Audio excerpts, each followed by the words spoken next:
Grâce au Son, père et fils, la Terre a été sauvée de sel et les humains ont pu vivre en paix. 7 années ont passé et Son Gohan a maintenant 16 ans et va donc rentrer au lycée. Et c'est dans cet arc que nous allons voir comment Gohan vit en société. Bienvenue à tous pour la suite de cette rétrospective. Et oui, c'est bien un arc. Dans le guide officiel, on a bien l'arc lycée qui y est mentionné. C'est un très court arc de quelques chapitres. Donc on va rapidement faire le tour. Donc, comme d'habitude, reprenons la Time Machine et retournons à l'époque de cet arc.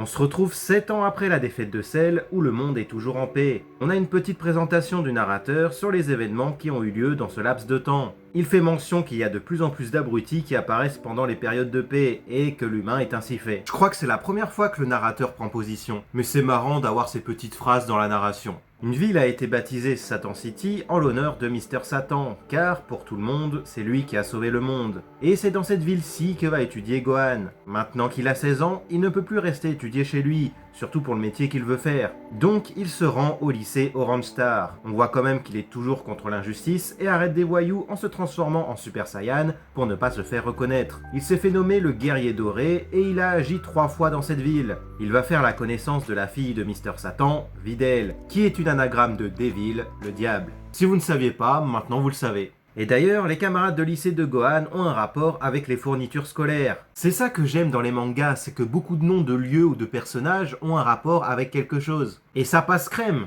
On peut voir que Gohan a du mal à vivre en société car il doit cacher sa force pour avoir une vie tranquille. Il s'est déjà fait remarquer pendant le match de baseball, et il va trouver une solution pour agir contre le crime, sans qu'on ne sache qui il est. Son Gohan va jouer les super-héros, et il se nomme Great Saiyaman. La manière dont il agit et se présente, c'est bien sûr une référence au Super Sentai, ce que Toriyama avait déjà fait avec le Ginyu Tokusentai. Comme l'arc est plutôt court, on ne va pas beaucoup le voir agir. L'anime a corrigé ça en faisant des épisodes filler. Mais le manga ne s'est pas trop attardé dessus. Dans un premier temps, il va avoir un casque, et la première fois qu'on le voit agir, il se présente et fait peur à des criminels en s'énervant après qu'ils se soient moqués de lui. Et la deuxième fois, c'est en aidant Videl qui elle aussi combat le crime. Et cette dernière l'a déjà chopé. Et lui s'est fait avoir comme un bleu en répondant à sa question. Et c'est là que la partie super-héros avec une identité secrète s'arrête. Mais le Great Saiyaman n'est pas fini. Bulma va changer son casque par des lunettes de soleil et un bandana. Et c'est maintenant à ça que Great Saiyaman va ressembler. Mais c'est surtout pour participer au Tenkaichi Budokai, car il ne peut pas avoir un équipement qui part les chocs. On a l'annonce d'un nouveau Tenkaichi Budokai après plusieurs années. Le dernier, c'était le 23e, et ça doit faire plus longtemps pour la Dragon Team qu'ils n'ont pas participé au tournoi que pour nous. Car oui, Dragon Ball a été publié pendant 10 ans, et il y a peut-être 3 ans d'écart entre la fin du 23e Tenkaichi Budokai et l'annonce du 25e. Et pour les personnages, ça fait plus de 10 ans.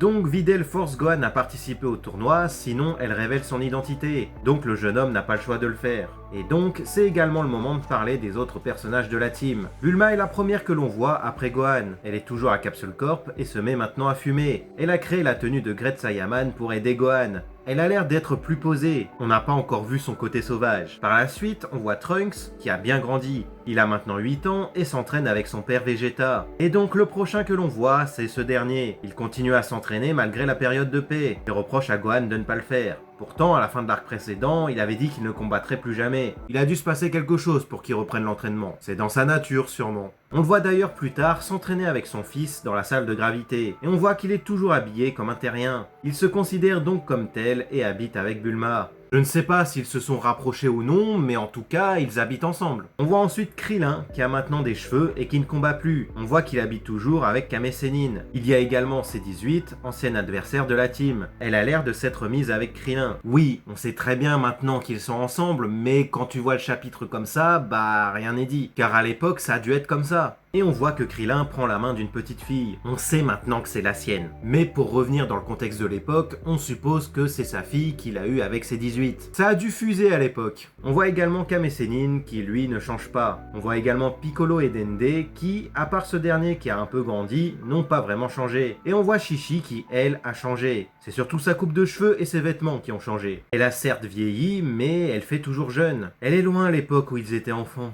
Et, surprise, on a un autre membre de la famille chez les Son. Il s'agit de Son Goten, qui ressemble comme deux gouttes d'eau à Goku. Gohan lui ressemble déjà, mais Goten c'est limite Goku petit, à part pour les yeux et la morphologie. Et Goku a donné ce second fils à Chichi avant d'aller combattre Cell. Donc ils l'ont fait quand il était en Super Saiyan. Ça a peut-être une explication du pourquoi Goten peut se transformer facilement, mais on y reviendra plus tard. Et on revoit également Goku, qui dit que lui aussi va participer au tournoi. Par contre, il débarque dans la conversation au bon moment. Là je chipote, mais comment il a su qu'ils seraient rassemblés là à ce moment-là? Le fait qu'ils les entendent, ça s'explique par le biais de Kaio, car ce dernier peut écouter les conversations, ce qui peut être perturbant. Mais le fait qu'il agisse là pour prévenir qu'il sera là, c'est bizarre. C'est pour la mise en scène, mais pour la cohérence, bah c'est chelou quoi. Et le fait qu'il soit au courant pour le tournoi, ça peut être par le biais de Baba. Surtout qu'il a dit que c'est elle qui va le ramener sur Terre pour une journée. Il va faire comme son grand-père quand il a participé au tournoi de Baba. Et d'ailleurs, c'est chelou qu'il n'ait pas croisé ce dernier. Mais ça, c'est autre chose. Il s'entraîne donc lui aussi en vue du tournoi. Et d'ailleurs, c'est la première fois que l'on voit un autre Kaio. Le Kaio du Nord l'avait déjà dit, il me semble, qu'il régnait sur la galaxie Nord. Donc, il paraît logique qu'il y ait 3 autres Kaio aux 3 autres points cardinaux. Et on ne voit que celui du Sud dans le manga. Les 2 autres apparaissent dans l'animé.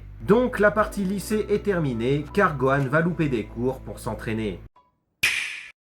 Gohan s'entraîne avec son frère Goten en vue du tournoi. Il veut retrouver ses réflexes avant de pouvoir recombattre. Il n'était pas conscient du niveau de Goten et découvre que lui et Trunks l'ont sûrement rattrapé. Car oui, Goten et Trunks se connaissent. Et ces deux-là peuvent se transformer en Super Saiyan. Ce qui est normalement pas possible. Car il faut s'entraîner durement pour atteindre ce stade. Certes, ça devient une transformation plutôt banale au stade des événements, mais ils ne l'ont pas acquis comme ça. C'est d'ailleurs pour ça que Vegeta dit que c'est les soldes chez les Super Saiyan et que c'est normalement des guerriers légendaires. Transformation qui s'est vite fait dépasser d'ailleurs. Mais après, ça reste cohérent dans l'histoire. Il y a juste eu du retcon. Et pour Goten et Trunks, c'est les premiers à avoir atteint ce stade rapidement. Pour Goten, on peut trouver une explication, mais Trunks, c'est plus compliqué. Vegeta ne devait pas être en Super Saiyan quand il a conçu Trunks avec Bulma, car il devait être en colère pour se transformer. Et il était même étonné que Goku et Gohan arrivent à garder cette forme en étant aussi calmes. Donc que Trunks ait des facilités à se transformer, c'est bizarre. Surtout que Vegeta n'était pas aussi fort que maintenant. Peut-être car c'est le prince des Saiyans? Je ne sais pas si une explication officielle a été donnée depuis, mais à l'époque, bah rien n'était dit. Après, Dragon Ball a toujours été simple comme ça. Mais c'est vrai que par moments, on se pose des questions. Pour revenir sur Gohan et Goten, leur entraînement va être perturbé par Videl, car Gohan lui a promis qu'il allait lui apprendre à voler. Donc il va lui apprendre le Bukujutsu, et également à son frère. Technique qui, je le rappelle, vient de l'école de Tsuru Sennin. Ce qui est intéressant, c'est qu'on voit comment on peut apprendre cette technique, car ça n'a jamais été le cas jusqu'à présent. C'était la plupart du temps hors champ. Donc Gohan apprend à Goten et Videl à voler, ce qui veut dire que Piccolo lui a appris le Bukujutsu. Mais normalement, il n'est pas censé se servir de cette technique pour voler. Il le dit très bien dans l'arc Saiyan. Alors peut-être qu'il lui a appris le Bukujutsu et qu'il a menti quand il a dit à Goku qu'il n'utilise pas cette technique de vol. Bon après c'est du chipotage, mais c'est quand même bien de le mentionner. Gohan apprend donc également à Videl ce qu'est l'aura ou le ki. Et elle n'avait aucune idée de ce que c'était. Après le 23e Tenkaichi Budokai, beaucoup de choses se sont perdues. Le temps a passé. Car elle appelle ça trucage, alors qu'à une époque, une grande partie du monde savait ce qu'était le Kamehameha. Le présentateur du tournoi en a parlé rapidement pendant le 21e tournoi. Donc Gohan a appris à Videl le Bukujutsu, mais cette dernière revient quand même le lendemain pour parfaire sa maîtrise. Et le jeune homme lui conseille de se couper les cheveux, ce qu'elle fera. Perso, je la préfère avec les cheveux longs, mais ça, c'est une question de goût. Et pendant un déjeuner avec les Son, on apprend que Videl est riche et habite dans un logement avec 50 pièces. Chichi demande à Gohan quand est-ce qu'ils vont se marier. Ah là là, l'argent ça change tout. Ce qu'on entend le plus souvent, c'est que ce sont les femmes qui se marient pour l'argent. Certes, c'est Chichi qui a posé la question à son fils, mais c'est ce dernier qui va se marier. Et en soi, ça doit sûrement exister ce cas de figure. Dans Superman Returns, c'est ce que Lex Luthor a fait. Mais bon, on s'éloigne trop du sujet là. Donc, Gohan a pu apprendre à Videl à voler et elle peut rentrer chez elle comme ça. Et Première fois que ça arrive, il me semble, Gohan devient narrateur sur 3 cases de texte. C'est, je pense, la seule fois qu'un personnage est narrateur. C'est pas un truc de ouf, mais ça me semble important de le souligner. Et l'arc dit lycée s'arrête là avec les mots de Gohan.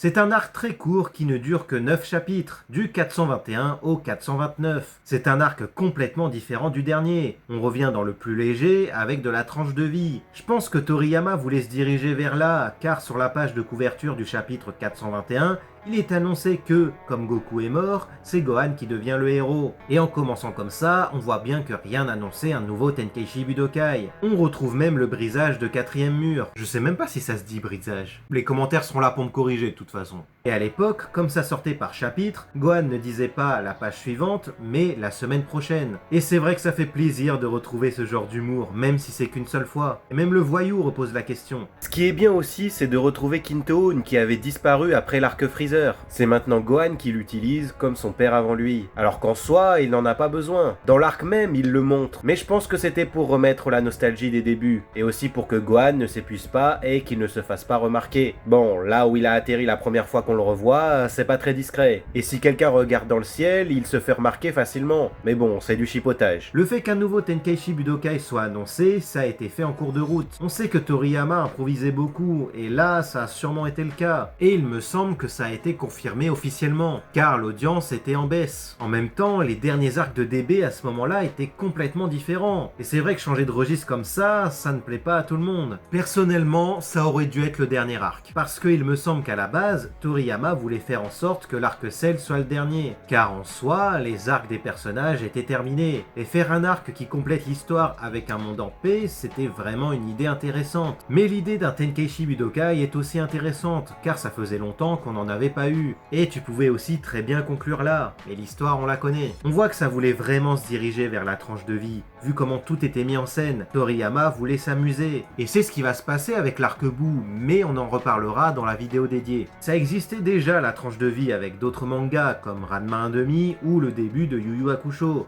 Mais avec Dragon Ball, ça n'est pas passé. L'anime a rallongé cet arc et je trouvais ça plutôt intéressant. Moins maintenant car ce n'est qu'une petite partie dans l'histoire, mais les moments tranche de vie dans les mangas sont vraiment bien. Et je pense que Dragon Ball aurait pu s'arrêter là, mais bon, c'est le public qui décide en grande partie. Et le prochain arc sera donc le 25e Tenkaichi Budokai. Et on en parlera dans la prochaine vidéo. À moins que je fasse une vidéo sur un autre univers. On verra. Donc sur ce, on va s'arrêter là. Comme d'habitude, n'hésitez pas à vous abonner, à partager autour de vous, etc.